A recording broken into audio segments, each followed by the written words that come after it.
இன்றைக்கி ஒரு அதே அந்த அந்த நிலையை மறக்கிறது எப்பொழுது என்று கேட்டால் ஊழியக்காரர்களை குறித்து பேசுகிறாங்க பாருங்கள். விமர்சனங்கள், விமர்சகர்கள் ஆமாம் கரெக்டாக தான் சொல்கிறாங்க. ஏதோ நம்முடைய நிலை ஆதியில் எங்கிருந்து நம்ம வந்தோம், கர்த்தர் நம்ம என்ன செய்கிறார் அதை நினைத்து பார்க்க விரும்புகிறார்.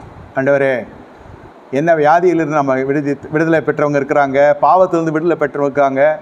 இன்றைக்கி நீங்கள் கேட்குற சத்தியத்துக்கும் அன்று வாழ்ந்த வாழ்க்கைக்கும் எவ்வளோ பெரிய இடைவெளி இருக்கிறது என்பதை நீங்கள் உணர்ந்தால் தெரியும்.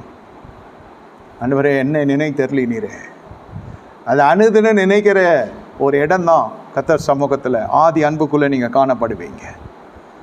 இது தேவன் ஆதி அன்பு என்று ஒன்று இருக்கிறது. பல உபதேசங்கள் இருக்கிறது, இதை செய்யாத செய்யாத செய்யாத இது செய்யணும்.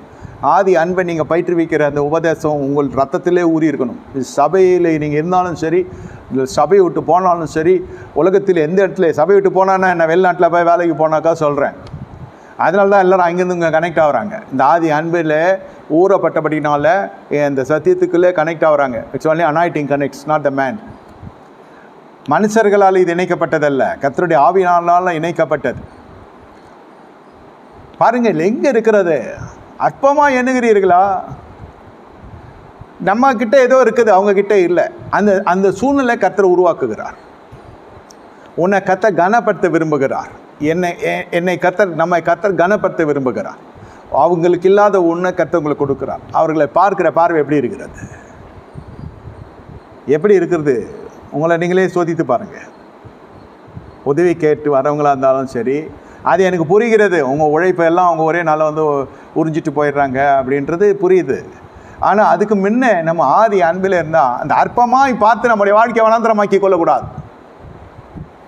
கர்த்தர் ஒன்று கட்டளையிட்டால் மட்டும்தான் நமக்கு வருமே தவிர வேறு யாரும், கர்த்தரே கதவை மூடிட்டாருன்னா என்ன பண்ண முடியும்?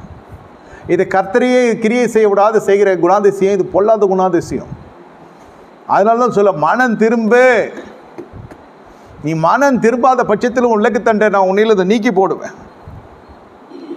பல நிறைவுகள் உன்னிடத்தில் இருக்கலாம். எபேசு சபையை நீங்கள் எதில் ஜெயித்தீர்கள் என்பதை விட எதிலே பின்தங்கி இருக்கிறீர்கள் என்பதை அறிந்து கொள்ள வேண்டும். உங்களுடைய சாதனை குறித்து உலகம் பேசும். உங்களிடத்துல நயம் பண்ணுகிற ஜனங்க சொல்லுவாங்க, ஐயா உங்களை மாதிரி யாரும் இல்லை. எதுக்கடா அந்த மாதிரி சொல்கிறேன்னா சொல்ல தெரியாது அவனுக்கு. குறையை சொல்லுகிறதுக்கு யாருக்காவது துணிகரம் இருக்கிறதா? அதாவது குற்றப்படுத்துகிறது இல்லை, இதுதான் உண்மையிலே உங்களிடத்துல இது குறையாக இருக்கிறது, இதை நிறைய மாற்றிக்கொள்ளுங்கன்னு சொல்லுகிற அளவுக்கு தலைமைத்துவம் உங்களுக்கு இருக்கிறதா? இருக்காது. அது சபை மட்டும்தான் செய்யணும்.